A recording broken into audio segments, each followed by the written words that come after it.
Well, first of all, thank you all for being here today. We're here today to share information about recent efforts to improve quality of life and reduce violence in Lexington's East End. Our efforts began last fall as a proactive strategy to reduce illegal activities and improve the quality of life for residents in the East End. The narcotics trade is all too often closely tied to acts of violence. We have seen this influence in many recent acts of violence in this community. In fact, one suspect in this narcotics investigation became a homicide victim before he could be arrested.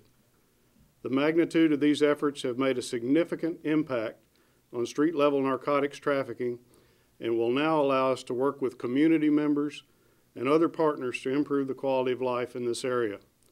The future will require commitment, collaboration, and partnerships to improve quality of life and reduce the violence that's in this neighborhood.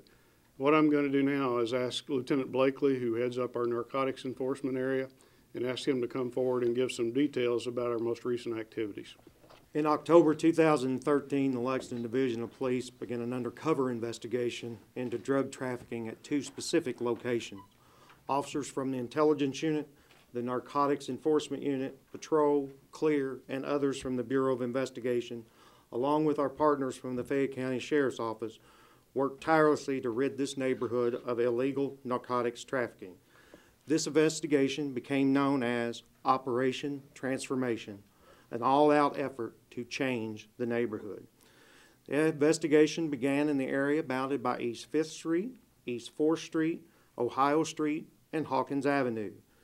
We began the investigation as a direct result of receiving complaints from the neighborhood. We also looked at the crime stats as well as violent crime in the area. Surveillance indicated that there was open-air drug sales being conducted near the intersections of 5th and Hawkins and 5th and Chestnut. In Phase 1 of the operation, we concentrated on purchasers of drugs, which resulted in 25 arrests and 6 citations. In Phase 2 of the operation, we concentrated on mid to low-level drug dealers, which resulted in 18 arrests and 12 citations. And in Phase 3 of the operation, we were able to secure sealed indictments on 17 subjects that were acting as mid to upper-level dealers and were directly responsible for the distribution of crack cocaine in the area.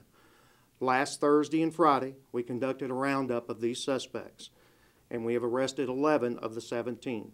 We are currently still trying to locate the remaining 6 suspects. Much of the illegal activity occurred in front of and inside the M&M Market located at the intersection of 5th and Chestnut. We also placed charges on the 2 proprietors of that store for welfare fraud. They allowed purchases of cigarettes, beer, and other non-food items on state-issued EBT cards. During the warrant execution of that establishment, we also noticed that a good percentage of the food at this location was substandard and out of date, including its stock of baby food. In total, 55 persons were arrested and another 18 received criminal citations. The predominant drug involved in this operation was crack cocaine. The residents of our communities deserve access to good quality, wholesome foods and a stable neighborhood free from illicit narcotic sales. We have met with several of our partners and are now working on activities and programs aimed at enhancing the neighborhood and empowering the residents. This is one of many initiatives that we have undertaken to help our neighborhoods, and it could not have been possible without the support of our community. We have one of the most active narcotics task forces in the state. Over the last 3 years, the Lexington Police Narcotics Task Force has seized illegal narcotics with a street value of just over $57 million. And assets valued at $8.75 million, have made 1,390 arrests and seized 292 firearms. Most of that activity is generated by information provided by our citizens. If you think something's suspicious, call the police. We don't reveal your name, and all tips that come in are assigned for investigation. We can't announce that without addressing other issues of the problem. So there's a message we want to send today. If you're an addict, we encourage you to take advantage of some of the programs in the community that we have all worked hard on. We know kicking the habit is difficult, but if you're willing to take the first step and ask for help, you'll find someone willing to help.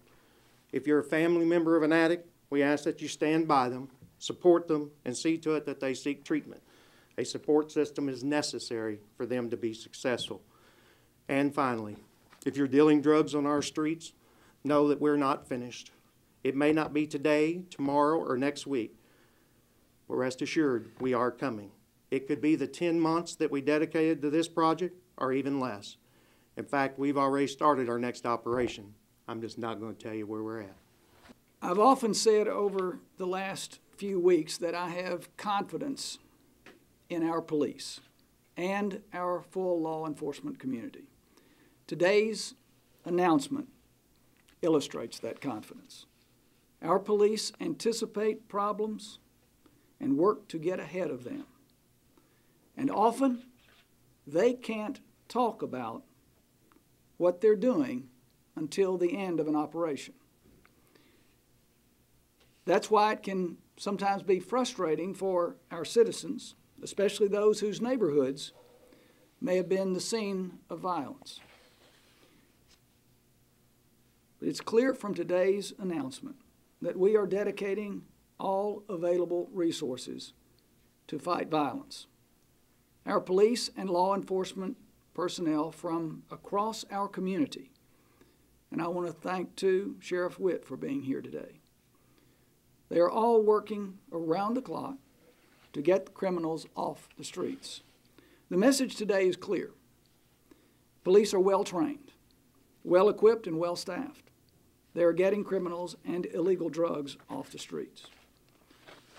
Over the past few weeks, we have all heard Chief Baston say, unless you are involved in an illegal transaction or activity, unless you are engaged in a high-risk lifestyle, you have little chance of being the victim of a random act of violence.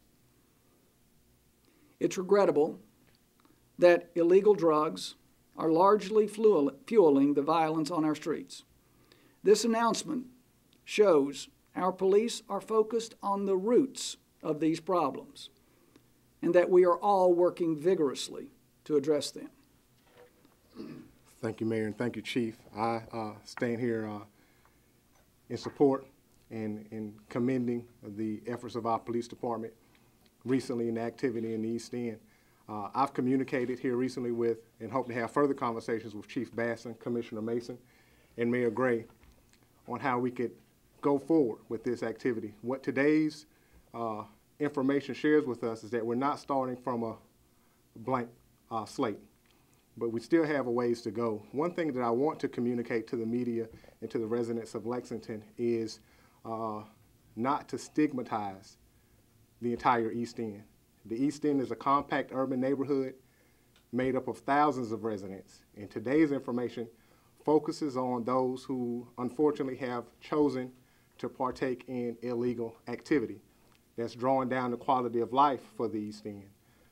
There are many residents there who've lived there for decades on end, who I would hope would welcome these activities and other opportunities to work with our administration and the police department to restore calm and a greater quality of life in the East End.